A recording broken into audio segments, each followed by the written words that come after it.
Hello friends, उतरन उतरन Colors TV के episode 424 में आप देखेंगे जो तप्पू होती हैं वो होटल से चेकआउट करके अब चली जाती हैं कि तभी जो पुलिस वाले होते हैं वो कहते हैं कि क्रेडिट कार्ड से ही तप्पू के पता चलेगा कि आखिर तपस्या कहाँ है।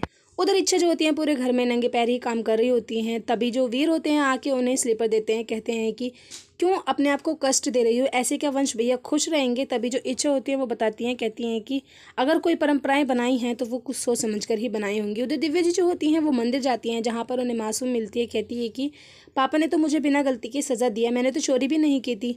तभी वो पूछती हैं कि तुम कहाँ रहती हो। वो कहती है कि मैं तो मंदिर में ही रहती हूँ, क्योंकि मेरे पास तो कोई घर वगैरह नहीं है, इस शहर में तो मैं अनजान हूँ। तभी जो टप्पू के मामा होते हैं वो वहाँ पहुँच जाते हैं, वो मासूम से मिले हुए होते हैं। इन दोनों का मतलब होता है सिर्फ और सिर्फ ठाकुर साहब को ठगना। उधर अम्मू जो होती हैं वो इच्छा को फ़ोन करती हैं।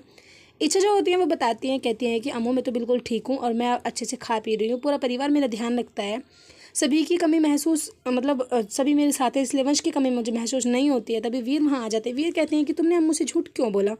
उधर तप्पू जो होती है वो रेस्टोरेंट में खाना खाने के लिए बैठ जाती है। उनके पास 100 का नोट ही होता है, सिर्फ एक ही। वो देखती हैं कि जो सबसे कम पैसों में खाना होगा वो उसे ही खाएंगे। तभी जो पुलिस वाले होते हैं वो होटल पहुंच जाते हैं पूछताछ करने के लिए। तभी वो जो आदमी होते हैं होटल पे जो रिसेप्शन पे होते हैं वो कहते हैं कि हाँ, तप्पू नाम की लड़की थी, तपस्या नाम की, लेकिन उन्होंने अभी चेकआउट किया है।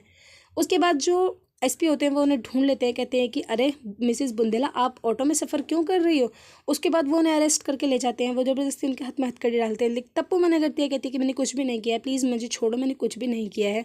लेकिन पुलिस वाले उसकी एक बात नहीं सुनते हैं। तप्पू को वहीं से पकड़ के ले जाते हैं और फिर उसके बाद उसको जेल के लॉकअप में जाकर डाल देते हैं। कहते हैं कि तुम्हारे पास सिर्फ 2 ऑप्शन है, या तो तुम बेल के लिए किसी को बुला लीजिए या फिर लॉकअप में चली जाइए। तप्पू उसके बाद सोचते हैं कि आखिर वो फ़ोन किसे करें। एपिसोड की एंडिंग तो ऐसी ही हो जाएगी फ्रेंड्स।